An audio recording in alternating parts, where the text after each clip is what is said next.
Voilà, tous, hein, et vous dire que c'est un moment qui me donne beaucoup de souvenirs. C'est un moment que je ressens très fort parce que dans cette séance-là, on parle de quelque chose qui me touche beaucoup parce que j'y ai travaillé pendant des années. Vous savez que j'ai été directrice générale adjointe de l'OIM pendant 10 ans, entre 1999 et 2010. Et j'ai pu introduire à l'OIM le concept de migration pour le développement en Afrique, utilisant les compétences des diasporas africaines pour le développement de leur propre pays. Donc, ici, j'ai suggéré qu'il y ait des ponts qui se construisent, des échelles qui se mettent entre les diasporas des pays africains qui sont dans les pays du Nord, ou même si ce n'est pas des pays du Nord, l'Asie par exemple, l'Amérique latine ou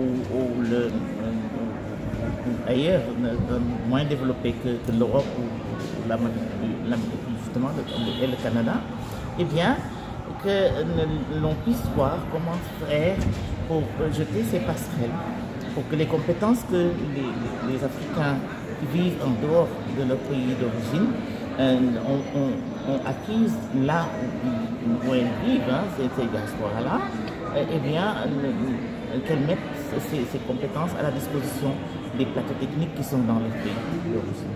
Je veux dire que ceux qui ont pris de l'expertise en santé, en agronomie, mais ne serait-ce qu'en BTP, et qui vivent à l'étranger, qui ont acquis des techniques et des méthodes de travail qui ne sont pas en cours ici, peuvent très bien, à travers ces passerelles, injecter une bonne partie de ce qu'ils savent avec leur disponibilité à améliorer les plateaux techniques qui se créent dans les pays en développement.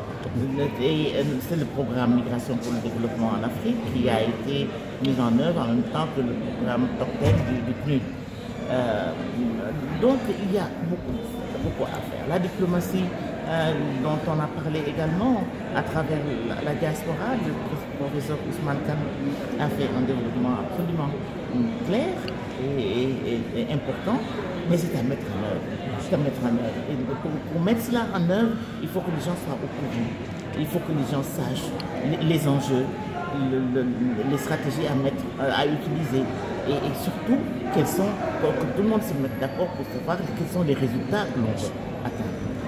Et voilà le type de problème que cette séance-là génère et je souhaite que